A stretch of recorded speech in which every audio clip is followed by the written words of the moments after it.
Yo, and welcome back to Dan Escapes. I hope you're all doing very well. In today's episode, we're going to be looking at the new Trek Procaliber Gen 3, talking about the new frame design, and also it has a hole.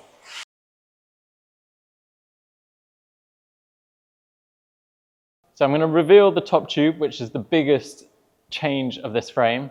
And as you can tell, it's not as round, it's slightly thin, and it's got a hole here.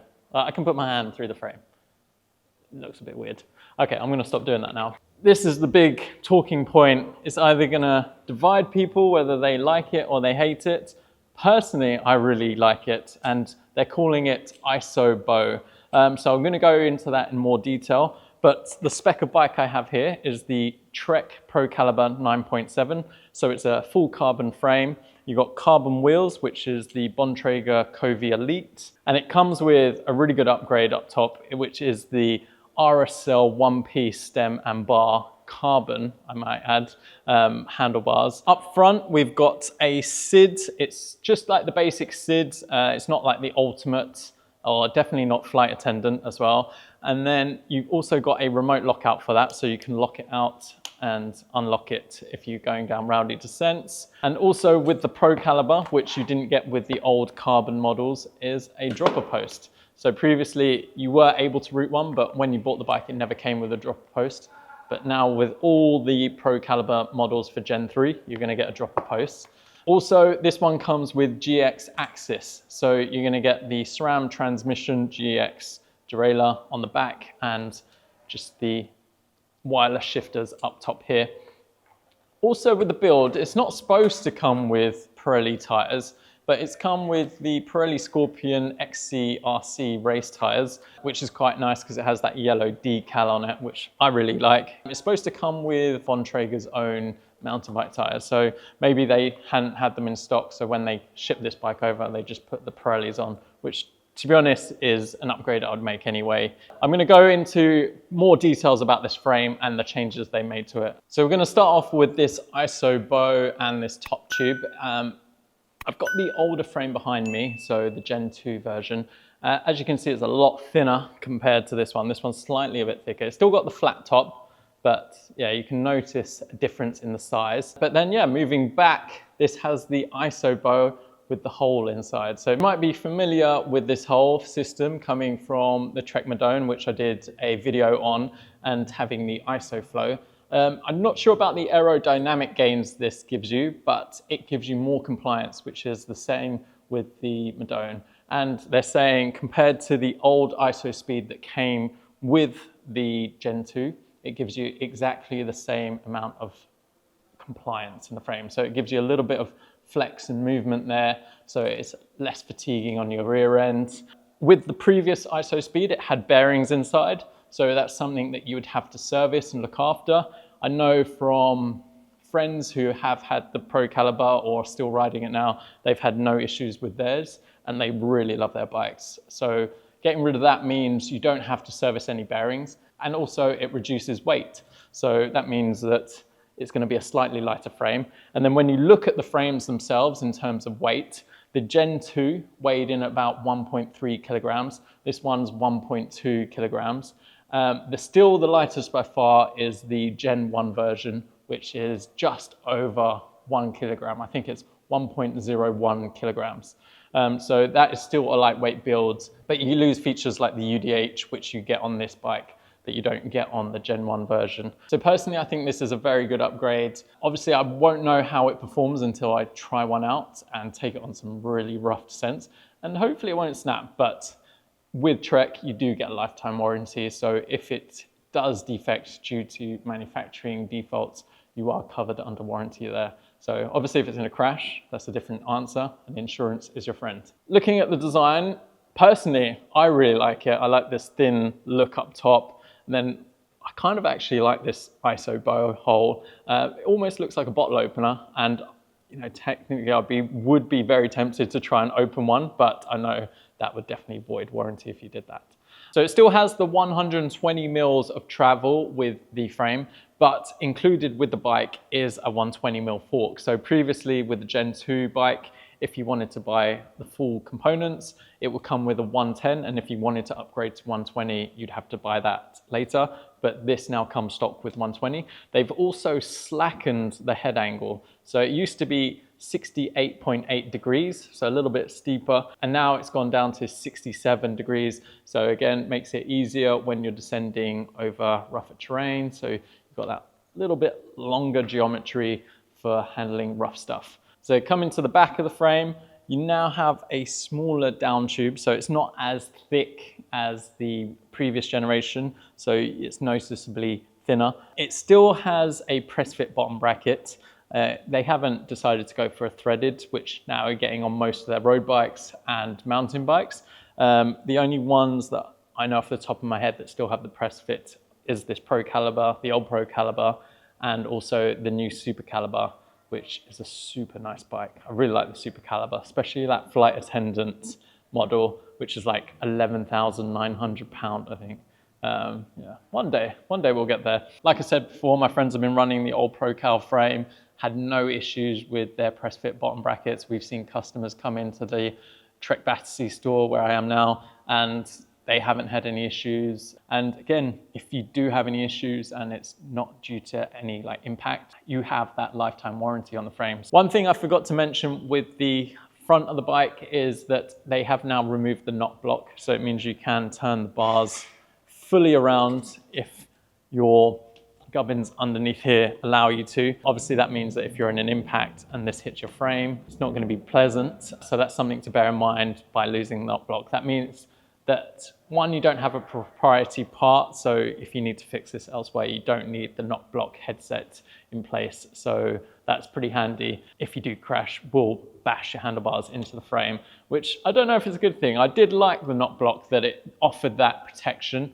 but yeah, that's something to bear in mind. And what we've been doing with a lot of the Procals and my friends have bought is putting ride wrap on. I know I did an episode where I ride wrapped my checkpoint, and it does take a long time, but it's definitely worth doing on these frames, especially if you're going to be taking them off road, just to protect them from any stone chips and stuff that can come up and hit your bike. So it is definitely worth doing, and especially this frame, like the color on this just looks super nice. I really like the finish of this bike. So another big change they've made to this bike, and you won't be able to see it on the camera here, but I'll do some close-ups of it. It has a floating brake mount, so it means one part of the brake is attached to the frame and the other part is attached to the axle.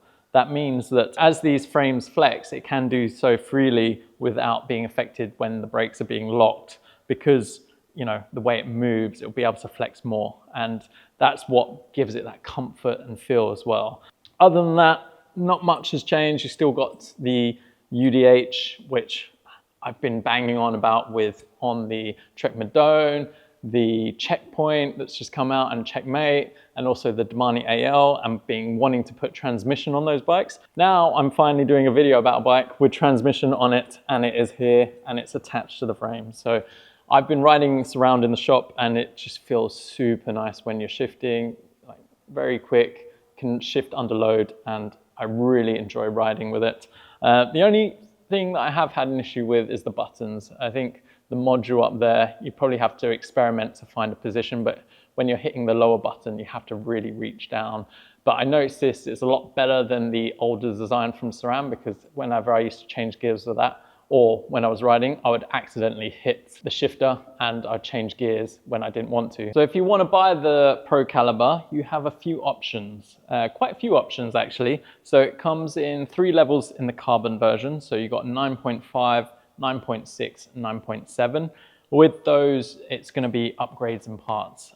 Personally, I think the 9.7 is the best, purely because you get this one-piece carbon bar, the carbon wheels, the wireless shifting. Obviously the other 2 come with aluminium wheels. They'll come all with a dropper post still. So you're going to downgrade when it comes to the suspension. You're going to downgrade on the brakes, the gears as well. So it's going to all be mechanical. I think the 9.6 gets XT, and then it'll be Shimano Dior entry level for the 9.5. To be honest, with a lot of these bikes, you're going to be building it yourself. They're going to be very customizable. I know for myself, if I was going to build this up, I would definitely be looking at putting Flight Attendant just for fun. and a wireless dropper post, putting lighter carbon wheels on there, maybe even the Covey RSLs, and then that'll be a super nice race machine. Obviously, then you can update the group set as well, so you can put a EXO transmission group set as well with a power meter, and then it all connects together with your flight attendant module so that it knows when you're descending and going uphill, and it can change everything for you. That's just overkill. This bike, the way it's set up, is perfect for me, and I wouldn't need to change anything, but that would be like a dream build. And also, if budget doesn't allow you to go with the carbon version, you can go with the aluminium versions. Again, I think it comes in two versions, a Procaliber 6 and a Procaliber 8. Again, just spec changes as you go up in model, but then you won't get the comfort of the ISO bow, so you won't get the compliance that you do with these carbon frames, or the lightweightness and stiffness that these frames provide when you're riding out on the trails. So I have a large frame here and the previous large frame over there. I don't feel too much difference in terms of reach. Obviously, this one being a little bit slacker, so a little bit more confident on the descents. So personally, that's what I'd prefer to go for. You know, if I was riding myself, it would be a hard decision to go between the medium or the medium large. I like the reach, so probably a medium large so I can get in a more tuck aero position. Personally, I'd want to go with a medium, see how that feels, but feeling maybe medium large might be my size. As for, is this the right bike for you? You have to kind of decide what kind of trails you want to be riding. Obviously, if you're going to be doing more downhill mountain biking, then this is probably not the bike for you. You're going to be looking at something like Hardtail Roscoe, which has more travel suspension, maybe even a full sus, looking at Fuel EX or even the new Top Fuel. There's just too many bikes in the mountain bike world, and it's hard to really decide what bike is for you. For me, this is a great bike as it's kind of more burly gravel bike. I think for me recently in gravel riding here in London, it's been very muddy, and especially coming off the winter, we've had a wet one, and especially in London, there's not too many like long paths of gravel trails. It tends to be a mix of woodland rides, rough technical descents, and easy mountain bike trails. And that's why I think this bike is so perfect. It rides really smooth, rides fast as well. So even with these wheels that it has on now, you know, it just wants to go. I just really love this bike, and I think it's a great one to look at, especially if you're just doing general riding off-road, and even for commuting, it's going to be fast as well on the roads. And especially with the lockout on there, and you've got the drop posts, it's just super capable already with all the specs that are on here, and you wouldn't need to upgrade much. Let me know in the comments below what you think of this Procaliber Gen 3. Is this ISO bow a deal breaker for you? You hate it, or do you think it's a really nice looking design? Personally, I really like it. I think it looks fantastic, and I'm sure it's going to ride amazingly, especially if it's anything to go by with the old Procaliber. And yeah, you know, I want one now. I want to buy one. I really like this bike.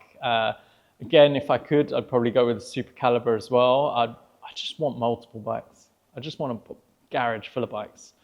Probably won't use them all, but I know probably this Procaliber, I'd take it out all the time. I know in the previous videos, I took a Super Caliber and I went gravel riding with that.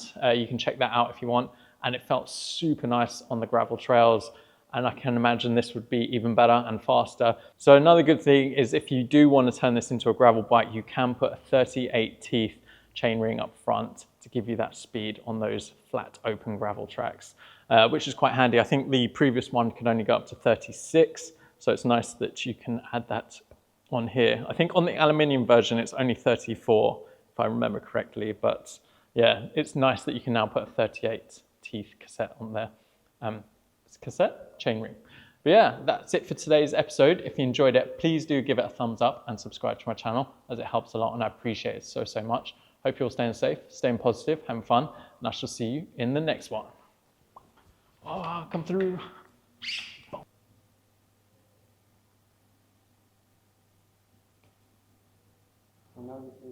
The still one.